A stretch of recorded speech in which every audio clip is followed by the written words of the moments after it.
नमस्कार प्रिय दर्शकों, आपका स्वागत है यूट्यूब चैनल प्राचीन समय मंथन पर।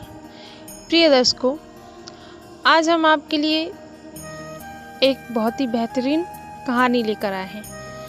आज की कहानी बहुत ही रोचक और ज्ञानवर्धक होने वाली है, जो हमारे लिए जीवन की एक नई सीख और एक नई कला प्रदत्त करेगी। प्रिय दर्शकों, एक राज्य के राजा हुआ करते थे। कहानी बहुत प्राचीन है। एक राजा थे, उनकी 4 संतान थी। 2 बेटे बड़े थे और 2 बेटियां छोटी। हुआ ये कि रानी ने कहा राजा से कि हमारे पुत्र बड़े हो गए हैं, इनकी शादी होनी चाहिए। राजा ने दोनों पुत्रों की शादी कर दी। भाभियां घर पे आ गईं। बड़ी बहन का नाम पूर्णिमा था और छोटी बहन का नाम अमावस था। तो बड़ी बहन सुशील थी, संस्कारी थी, पूजा पाठ करने वाली थी, बड़ों का आदर करती थी, सत्संग करती थी, नैतिकता और सदाचार के साथ रहती थी। लेकिन जो छोटी बहन थी वो बहुत शरारती थी, कुछ काम नहीं करती, भाभियों को भी परेशान करती और पूरे दिन पड़े पड़े बस खाती पीती रहती और कुछ नहीं करती। लेकिन जो बड़ी बहन थी, पूर्णिमा थी, वह भाभियों की बहुत उनकी मदद कराती, उनके साथ खाना बनाने में, उनके घर के काम काज में उनकी हर काम करती, उनकी मदद करवाती, उनकी कही करती, अच्छे प्यार से बोलती और पूरे घर को व्यवस्थित रखती। लेकिन जो अमावस थी, वह भाभियों से आकर कहती कि मुझे खाना दो, मेरे कपड़े धो दो। इस तरह से भाभियों पर हुक्म चलाती। भाभियों को छोटी ननद उन्हें बिल्कुल पसंद नहीं थी। वो सिर्फ पूर्णिमा को बहुत चाहती थी। एक दिन पूर्णिमा और अमावस की माँ रानी ने कहा कि अब हमें अपनी बेटियों की ब्याह करना चाहिए। जो हमारी बड़ी बेटी है पूर्णिमा, उसका ब्याह किसी गरीब के घर कर दो, किसी गांव में कर दो, क्योंकि उसे तो गोबर थापना, बर्तन साफ करना, पूजा पाठ, सत्संग, बस यही अच्छा लगता है। और जो छोटी बेटी है वो बहुत अच्छे से रहती है। राजा ने कहा ठीक है। राजा एक गांव में एक गरीब के घर पूर्णिमा का ब्याह तय कर आए और उसी गांव के राजा से, राजकुमार से अमावस की शादी तय कर दी। दोनों बहनों की शादी हो गई, घर से चली गई। अब जो पूर्णिमा थी वह गरीब घर में थी, अमावस पहले पैसे वाले के घर में थी, राजा के घर थी, तो उसके ठाट बाट ही अलग थे। एक दिन अमावस ने कीर्तन रखा, उसने सबको बुलाया, न्योता दिया सबका, लेकिन पूर्णिमा के घर न्योता नहीं दिया उसने। एक दिन पूर्णिमा अपने दरवाजे पर बैठी हुई थी। वह बैठी हुई थी तो गांव की महिलाएं वहां से निकली और उससे कहा कि अरे पूर्णिमा, तुम यहाँ बैठी हो, तुम्हारी बहन के घर कीर्तन है, क्या तुम्हें नहीं चलना? क्या तुम चलोगी नहीं? ऐसा उन्होंने पूछा। तो पूर्णिमा ने कहा कि मुझे तो बुलाया नहीं, मैं कैसे जा सकती हूँ?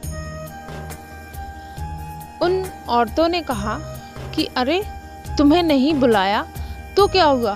कीर्तन में किसी के बुलाने की जरूरत थोड़ी होती है, और तुम्हारे बहन का घर है, तुम तो बिना बुलाए भी जा सकती हो। पूर्णिमा ने कहा हाँ, ये भी सही है, मैं चलती हूँ। पूर्णिमा चली गई। अमावस के घर पहुंची तो अमावस ने कहा, तुम्हें तो मैंने नहीं बुलाया था, तुम यहाँ क्यों आई हो? पूर्णिमा ने कुछ कहा नहीं, वो यूं ही शांत रह गई, सहटियानी सी रह गई। अमावस ने फिर कहा कि अच्छा तुम आ ही गई हो तो एक जगह ही बैठना, इधर उधर घूमना मत। अमावस ऐसा कह रही थी, पूर्णिमा को अच्छा नहीं लगा। फिर उसने जब कीर्तन पूरा हुआ तो अमावस ने पूर्णिमा को प्रसाद भी नहीं दिया, लेकिन वो ऐसे ही चली गई। उसने सोचा कि अगर मैं घर जाऊंगी और बच्चों ने अगर प्रसाद मांगा तो मैं उन्हें क्या दूंगी। उसने सोचा कि क्यों ना मैं अपनी भाभीियों के घर अपने मायके होकर आती हूँ। पूर्णिमा थी वो तो चली अपने मायके। पति से पूछा, पति ने कह दिया हाँ जाओ। तो पूर्णिमा जब रास्ते में जा रही थी तो वह कह रही कि हे भोलेनाथ, मैंने ऐसा कौन सा अपराध किया है कि मेरा पूरा जीवन इन तानों में ही निकलता जाएगा। क्या मुझे कभी कोई सम्मान नहीं मिलेगा, कोई सुख नहीं मिलेगा? मेरे भाग में क्या ये हमेशा धिक्कारता ही, क्या हमेशा इसी तरह से मेरी अवहेलना होती रहेगी? इस तरह से पूर्णिमा कहती जा रही थी। जब पूर्णिमा जा रही थी तो उसे आगे एक बूढ़ी माई मिली। बूढ़ी माई ने कहा कि बेटा तुम कहाँ जा रही हो? पूर्णिमा ने कहा मैं अपने मायके जा रही हूँ, अपने भाई भैया से मिलने। तब बूढ़ी माई ने कहा कि बेटा तुम ये चबूतरा धो दो और मेरी तुलसी के घड़ुए में पानी डाल दो, मेरी तुलसी मैया सूखी जा रही हैं। पूर्णिमा ने कहा ठीक है। पूर्णिमा ने चबूतरा भी धो दिया और तुलसी मैया की पूजा की और जल अर्चना की। तब फिर पूर्णिमा निकली आगे चलती गई तो उसे काली मैया का मंदिर मिला। काली मैया के मंदिर में पुजारी का घर था। पुजारी ने कहा कि बेटी तुम कहाँ जा रही हो? पूर्णिमा ने कहा मैं अपने मायके जा रही हूँ, अपनी भाभी भैया से मिलने। पुजारी ने कहा कि क्या तुम मंदिर में माता की पूजा कर सकती हो? मंदिर को पूरा धो दो, बुहार दो, झाड़ दो, फिर चली जाना। पूर्णिमा ने कहा ठीक है। पूर्णिमा ने पूरा काम किया और आगे चल दी। आगे जब नदी पर पहुंची तो उसे एक माई मिली। उन्होंने कहा बेटा तुम कहाँ जा रही हो? पूर्णिमा ने फिर कहा कि मैं अपने मायके जा रही हूँ, अपनी भाभी भैया से मिलने। माई ने कहा कि बेटा क्या तुम यहाँ कितना कचरा फैला है, तुम इसे झाड़ बुहार के साफ कर दोगी? पूर्णिमा ने कहा हाँ माई मैं कर देती हूँ। पूर्णिमा ने सारा काम करके नाव में बैठकर अपने भाई भैया के घर पहुंच गई। भाभियों ने पूर्णिमा को आगे से लिया। वो बहुत खुश हुई और कहा कि तुम जल्दी जल्दी आया करो, कितने समय बाद आई हो।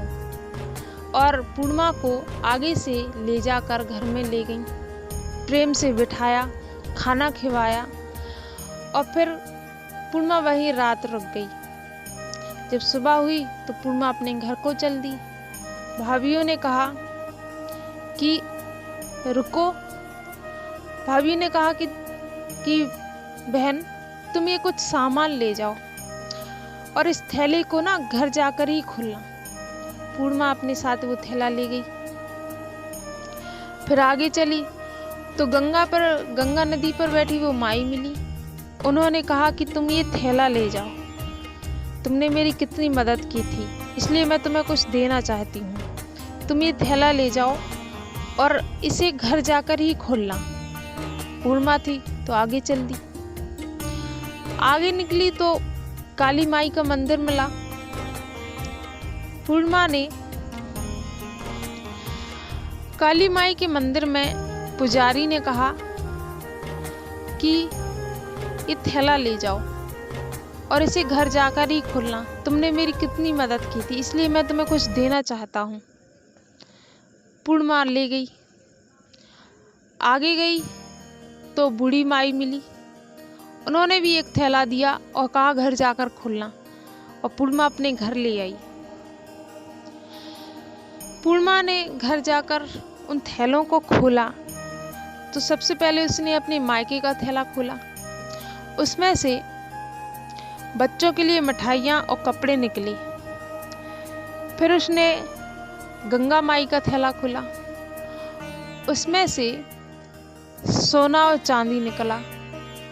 फिर उसने मंदिर के काली के मंदिर के पुजारी वाला थैला खोला तो उसमें ढेर सारा धन निकला, हीरे जवाहरात निकले। और फिर उसने तुलसी मैया का थैला खोला, उसमें से दाल चावल गेहूं ये सब कुछ निकला। पूर्णिमा देखकर बहुत खुश हुई, वह धनवान हो गई। उसके सारे दुख दरिद्रता सब दूर हुई। पूर्णिमा ने अपने घर संकीर्तन रखा। उसने सभी को न्योता दिया, अमावस को भी न्योता दिया। अमावस ये सब देखकर आश्चर्य में पड़ गई। उसने कहा कि तुम्हारे पास इतना सब कुछ ये कैसे आ गया? तुम तो इतनी गरीब थी, फिर ये इतना बड़ा घर, इतने सारे गहने, तुम्हारे इतने ठाट बाट। तब पूर्णिमा ने सब कुछ बता दिया। अमावस ने कहा मैं भी ऐसा ही करूंगी। अमावस उसने कहा कि प्रसाद तो ले लो। तब अमावस ने कहा तुम मुझे प्रसाद मत दो, मैं प्रसाद नहीं लूंगी। अमावस ने प्रसाद नहीं लिया और अपने घर जाकर कहा कि मैं अपने मायके जा रही हूँ। मायके को निकल गई। अपने मायके को जब गई तो रास्ते में उसे बूढ़ी माई मिली। उन्होंने कहा कि बेटा क्या तुम मेरी मदद करोगी? मेरे यहाँ का चबूतरा धो दो, तुलसी मैया सूख रही हैं, जल डाल दो, मुझे नवा दो। अमावस ने कहा क्या मेरे पास कोई काम नहीं है जो तुम्हारे काम में लग जाऊं? मुझे कहीं जाना है। वो ऐसा कहकर आगे चल दी। आगे चलते ही उसे काली माई का मंदिर मिला। वहां के पुजारी ने कहा कि बेटा तुम कहाँ जा रही हो? क्या तुम मेरी मदद करोगी? मेरे मंदिर को झाड़ दो, काली माई की थोड़ी सी सेवा कर दो। अमावस ने कहा कि क्या मेरे पास कोई काम नहीं है? मुझे कहीं जल्दी जाना है, मैं नहीं कर सकती। ऐसा कह के अमावस आगे बढ़ी। गंगा नदी पर पहुंची तो वहां गंगा माई मिली। उन्होंने कहा कि क्या तुम यहाँ की साफ सफाई कर दोगी?